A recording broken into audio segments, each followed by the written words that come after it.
One of the things I want to open up on a personal level way back to your childhood in terms of baseball. Did you play baseball? Organized? Yeah, I did. From the earliest moment I can remember. In fact, the first baseball game I ever went to was in 1959. A professional baseball game I ever went to was in 1959 at Memorial Stadium here in Baltimore. I lived in Newark, Delaware, and my father had grown up in Baltimore, and my Little League, or I guess it was called Pony League team.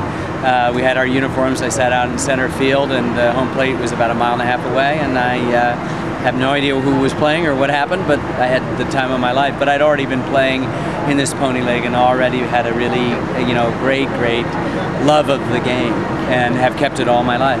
What was your position? I was so little, I would play mostly shortstop or second base. I was a leadoff hitter. My strike zone must have been about 3 inches big, so I walked on 4 pitches, stole second on the 5th pitch, stole third on the 6th pitch, and so we always had a guy in scoring position. After that, I don't remember. Gotcha.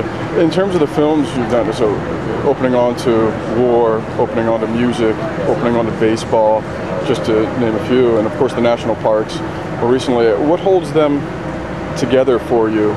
I think they're all sort of windows into the American experience. All the films are sort of central to who we are as Americans, and I explore in each film the same question. Another way of putting it is, I think I make the same film over and over again, and each film asks a deceptively simple question. Who are we? Who are those strange and complicated people who like to call themselves Americans? And what does an investigation of the past tell us about not only where we've been, but where we are and where we might be going? And I can think of, particularly in baseball, no better way to do that. In terms of race, obviously, there are connections. Well, this is the history of the United States. When Thomas Jefferson said all men are created equal, he owned 100 people. And he didn't see the contradiction, he didn't see the hypocrisy, and he didn't see fit, most important, to free any of those people. But nevertheless, we have been a country that has continually enlarged his narrow definition.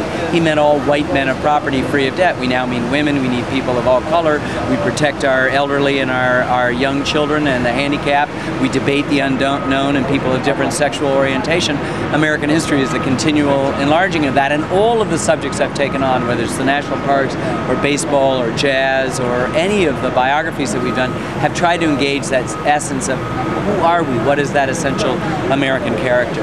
And for those who see elements of nostalgia in here, what do you think? What do you think? I hate the word nostalgia. Yeah. Sentimentality and nostalgia are the enemy of good history, and they're an enemy of anything. They represent a kind of lowest common denominator. They're the baseline of human emotions. But too often we retreat from sentimentality and nostalgia into just the safe world of the rational, empirical data, forgetting that the things that animate our lives are the higher emotions, and baseball provokes those higher emotions.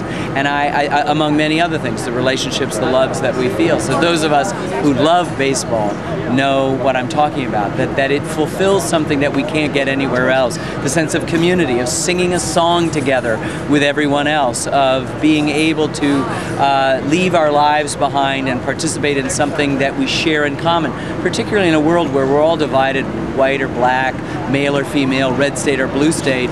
All of a sudden, nobody asks you what political party you're from as you come into Camden Yards. Nobody says, are you black, are you white, are you male or female? It's suddenly a place where you go and you're just a fan of this game of baseball, and it connects. It's something that is constantly changing and reflecting where we are. When we're a culture that takes drugs for every ailment, is it any wonder that our players are also succumbing to that temptation?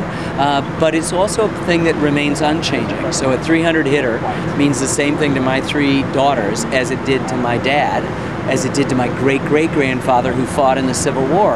And I defy you, name me one thing in American life that's like that. Nothing, nothing. So we go in here, and this is our sort of secular religion. It's where we reinvigorate an Americanness that we have. And it's not a time-driven sport as others. And you can be, if you're behind 20 points with 30 seconds to go in basketball, you're out. If you're behind 14 points with a minute to go, you're not going to win. But you can be down to your last out, your last strike, and be 10 runs done, and you can win. And it's happened.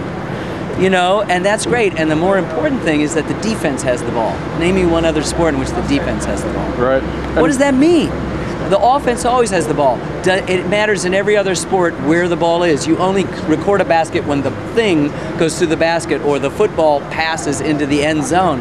But, you know, the ball is actually could be out of the park, and it's the guy, what is he doing? He's coming home. Coming home. Now here's... And what does that look like, that thing, that home plate look like? It's like a little house. Yes, right. So it's all about home. Yeah. In terms of the pace of the game, though, that unfortunately in our fast-paced times loses a lot of people, I wonder, reflecting back into your work and how much time you put into these... I take long, I make slower films, but you know what? If you devote your attention, if you're ADD, then this is not the sport for you, you know? And if you're a person that can only watch YouTube for 2 minutes, my documentaries aren't the thing for you. But all of us crave the satisfaction of our sustained attention. The relationships that we're proudest of, the work that we care the most about have benefited from our sustained attention. So that's what the long form is about, and what this beautiful, beautiful game, the best that's ever been invented, is about. So to invest yourself for the years that you do in these films, obviously it's very close. It has to be close to your heart, otherwise... Oh, absolutely. These are labors of love. I mean, this is a cliche we throw around all the time, but what if it's true? And the cliche is interesting, which brings us to the film school. Your effect. Oh, well, the Ken Burns effect is something that's like the technological tail wagging the dog. Steve Jobs and Apple developed this thing that allowed people to pan and zoom through their still photographs and just attach the name, the Ken Burns effect, to it. And while I don't do commercial endorsements, they give a lot of equipment through me to nonprofits, and so it works out fine. But of course, as inevitably happens in our technology-driven culture, it now becomes the thing. And what it all means is a relationship to how you make a still photograph come alive. How do you make the past come alive? And that's what I've been trying to do for the last 35 years. And music? Well, music's an interesting thing. Usually music is added at the end of a film, but what we try to do is record it before we begin editing, so music is as intrinsic, authentic, and equal in element as the other things we're using, and that's why it's so memorable in our films. It isn't something that's added to amplify emotions you hope you over there, but something that's actually speaking to those emotions, and you feel a direct connection to them. Do you play an instrument? I don't. The kazoo, very well, I might add. I'd love to hear that. No, I know what I like. I'm not trained in music, but we spend a lot of time listening, recording in advance a number of tunes that we think will help, or in a case like this 10th inning, our update of the baseball series, you collecting a lot of music from the period and using it to sort of animate and bring to life some of these scenes. So the 10th inning, as we're beginning to wrap up, what was left out? What was? Oh, well, I mean, look, we're covering the last 18 years of baseball. If we'd made an 18-year-long documentary, we would have left stuff out. So this becomes a hugely selective process, hugely subjective process. But we think what we've distilled is the essence of what's taken place, good and bad, in the game of baseball, from strikes and steroids to amazing human accomplishment, and a sense that we've now emerged on the other side of the dark ages and are really out into the sunshine. Question of home again.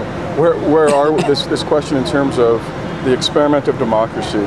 Are you hopeful in terms of, you're always hopeful? I'm always hopeful about that. I think we have a lot of challenges, and when we hew to the things that have value, like baseball, when we use things that develop our attention, we won't be lost. But when we find that maybe baseball's gone the way because it seemed too anachronistic to people, we're in big trouble. Okay, thank you very much. Great to be with you.